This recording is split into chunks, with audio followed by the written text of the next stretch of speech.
Dear listeners, welcome to our channel, Bitabo TV. It is time for learning literature in English.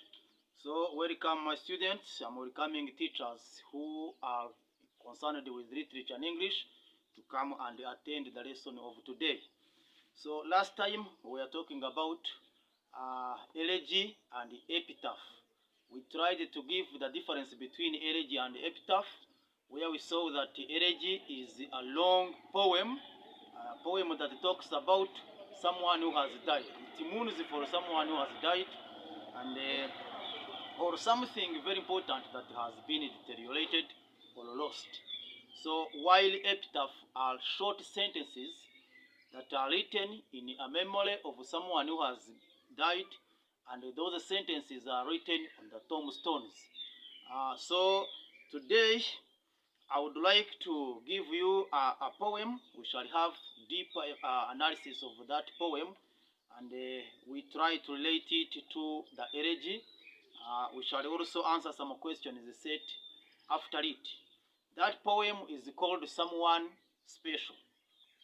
It was composed by Owen Yeats. The title is Someone Special. As usual, when you start analyzing a poem, you start from the title. When you say someone special, you understand directly that maybe it is going to talk about someone who is special to another one, to the speaker maybe. So without wasting our time, let us just try to use Kinyarwanda so that our students who are not able to understand English very well may understand, and those who want to listen deeper about this poem may understand. Narindi mvuga rero ko hari kaze kuri buri wese, ikaze ku banyeshuri bakurikira iyi channel yacu Ibitabo TV, ni kaze kandi ku barimu cyane bigisha isomo rya literature in English kugira ngo baze dukomezanye iri somo. Iri somo ry'uno munsi rero liragendana n'ubundi na ya unity yacu, ni unity ya gatatu yitwa elegy and epitaphs. Kugira ngo bushize nayo nabasobanuriye ibigendanye na elegy ndetse n'itandukaniro hagati ya elegy na epitaph. Mbabwira ko elegy ni ubwoko bwa poem, ishobora kuba ari poem ndende rwose ariko ivuga ku muntu wapfuye cyangwa zivuga ibigwi, isingiza, yunamira umuntu utakiriho. Kandi noneho iyo poem ikaba itandukanye na epitaph, kubera ko epitaph yo ni interuro nkiya cyane zitanga ubutumwa ku muntu wapfuye ariko zikandikwa ku bitare by'imva. Uyu munsi rero mbazana isomo rishyashya, ni isomo riri buze kuba rigendana na poem yitwa Someone Special. Turaza kuba tuyisoma hanyuma turaza kureba niba koko iyi poem ifitanye isano na elegy. So let us start reading, and we shall have some explanations later. Our poem is called Someone Special. In your life, you will meet someone special sometime. Listen now as I tell you how death has took mine. Uyu rero speaker aragira ati, mu buzima bwawe hari igihe uzahura n'umuntu udasanzwe, umuntu w'ingirakamaro cyane rimwe na rimwe. Hanyuma aragira ati, umva ukuntu rero urupfu rwatwaye uwanjye. Listen now as I tell you how the death has took mine. Not a rock or a film star, but a father so true. Arakomeza agira ati rero ntabwo ari inzozi, ntabwo ari ibyo kubeshya ndi kuvuga, nta nubwo ari n'umusitari muri filimi ndi kuvuga, ahubwo uyu nguyu ni umubyeyi wanjye bwite. I lost someone special when dad I lost you. Arakomeza agira ati rero nabuze umuntu w'ingirakamaro cyane, ati mu gihe rwose mubyeyi wanjye nari ngufite ariko ubu I lost you, narakubuze. My heart, it was aching when I saw my mom, her crying, her shaking disbelief left me numb. Aragira ati rero umutima wanjye wakomeje undya ubwo nabonaga mama umbyara arimo arira, ndetse rwose kuburi kwizera kwe kwatumye nanjye nsigara numiwe nta kintu ndi kuvuga. Her shaking disbelief left me numb. Kubura kwizera kwe byatumye nanjye bituma nanjye mpinduka umuntu udafite icyo kuvuga, nsigara numiwe. I could not believe he was actually dead even after his name in the paper I read. Ati rero ntabwo nashoboraga kwizera ko yapfuye nubwo ibyo nabisomye mu kinyamakuru, ariko kwizera ko atakiriho byari byarananiye. At his funeral, I carried his coffin with pride, trying at all times my great heart to hide trying at all times my great heart to hide. Rero akomeza agira ati ku kiriyo cye bamushyingura nagerageje guterura isanduku yagombaga gushyingurwamo, rwose nyiterura numva nkomeye nta kibazo mfite, ngerageza inshuro nyinshi cyane rwose guhisha agahinda kari kari mu mutima wanjye. But my heart at last sank and the tears they did flow.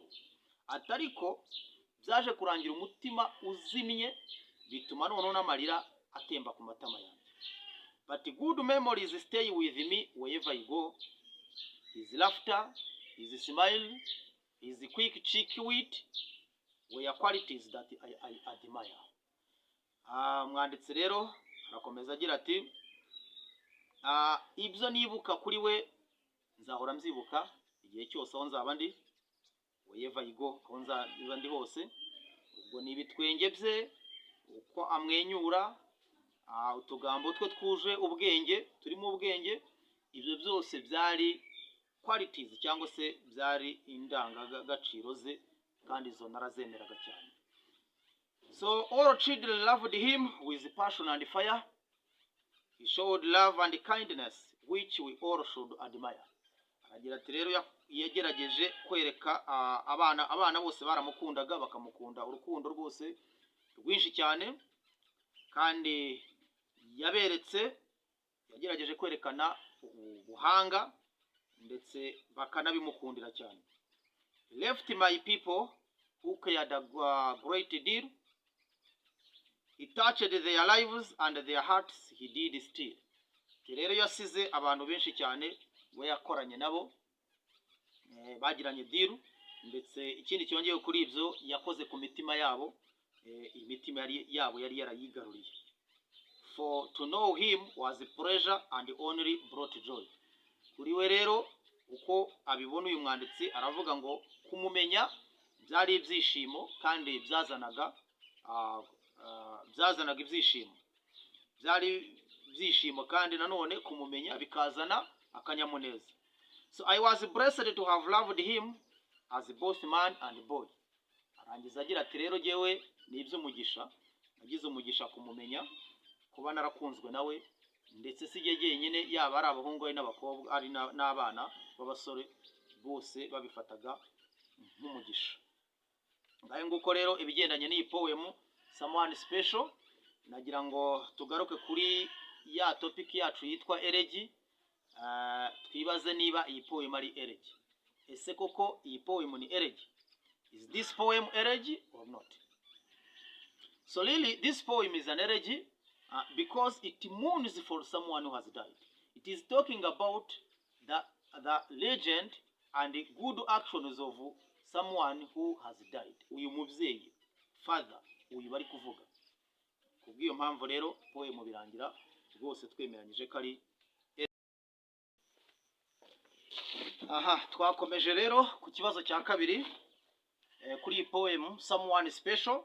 Kibazo kirabaza ngo who is the persona in this poem?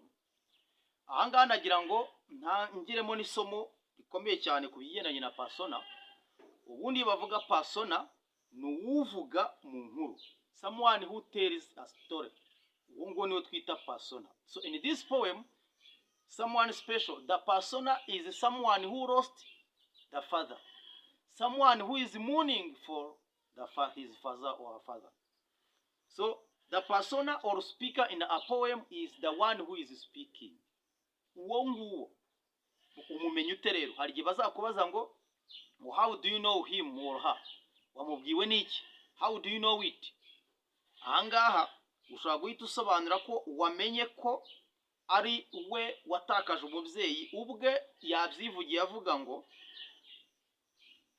I lost someone special when dad I lost you, and not a rock but a father true. Bivuga ngo not a rock, not a film star, ntabwo ari umuntu baringa, nta nubwo ari umusitari wa filimi, ni umubyeyi wanjye bwite. Ibyo byonyine birahagije gusobanura ko aricyo cyatumye tumenya ko ari we speaker, uwo nguwo wabuze umubyeyi cyangwa se wabuze umubyeyi. So ubwo rero umunsi bazakubaza ngo who is the persona in the poem, utangira uvuga ngo the persona in this poem is dash dash, is someone who lost the father, who is mourning for the father. Question number 3. Describe the tone used in the poem. Ikintu cyitwa tone ni amarangamutima y'umwanditsi ari kwandika igihangano. Ubwo aba ari kwandika igihangano, ashobora kucyandika ababaye, ashobora kucyandika yishimye, ashobora kucyandika agaragaza urukundo, yuzuye urukundo, ashobora kucyandika ari kumuninga cyangwa se ari kunamira umuntu wenda utakiriho. Ibyo byose tubifata nka feelings. So tone is the feeling of the writer during composing the literary work. Hari isomo rizakurikiraho ndaribakangurira rwose rigendanye na tone and atmosphere, ntirizabacika. Aha rero tone y'uyu mwanditsi someone special, wanditse iyi poem someone special, hari adjectives eshatu ndibuze kuvugaho zigendanye na tone of this poem. Icya mbere hari ikintu cyitwa loving. Umwanditsi ari kugaragaza ikintu cy'urukundo muri we yakundaga uyu mubyeyi. The speaker expresses deep affection and admiration for the person whom he considers as someone special, of course the father. So he tries to highlight his kindness and also the strength. So by describing everything concerning this father, the writer is showing the love. That is why you say that the feelings of the writer in this poem is loving. Number 2, the feeling of the writer or the tone of the writer may be reflective. Kirundi kintu kiri reflective nukuvuga ngo ni ikintu cyo kwibuka, gituma usubiza inyuma ubwenge ukibuka ibyahise mu gihe cya kera. So there is a thoughtful look back on the memories and the experiences shared with the person whom the speaker considers as someone special. Hari byinshi rari kumwibukaho, aho yavugaga ko inseko ye, uko yamwenyuraga, amagambo ye yuzuye ubwenge, byose nibigaragaza ko feelings cyangwa se amarangamutima yari afite uyu mwanditsi ari kwandika igihangano yari reflective. Ariko nanone bishobora kuba slowful, agahinda, kugaragaza agahinda. Ari kugaragaza agahinda kubera iki? He is talking about someone he loved and who has died. Automatically poem yijemo ibintu by'urupfu no kunamira no kuririra utakiriho, ubwo birangira n'ubundi tone ihindutse slowful. There is a kind of sorrow, agahinda. So nabasobanuriraga rero bigendanye n'iyi poem someone special, ifitanye isano cyane na elegy kuko nayo ni kind of elegy. Ntekereza ko mwabashe kuyumva neza cyane, iramutse ije nko mu kizamini wayisubiza neza cyane, kandi nawe uramutse uri kuyigisha uzayigisha neza cyane. Thank you very much for today. Nagira ngo mbabwire ko isomo rizakurikira rya gatatu kuri iyi unity ya gatatu n'ubundi ya elegy and epitaph muri iki gitabo cy'umunyeshuri senior 6 izaba n'ubundi iryo somo rizaba rivuga kuri tone and atmosphere. Here I will be highlighting the difference between tone and atmosphere and how to create a tone and how to create atmosphere when you have your literary work in front of you. Thank you very much. We are together with Jean-Pierre Barambirwa. Have a good day. Thank you.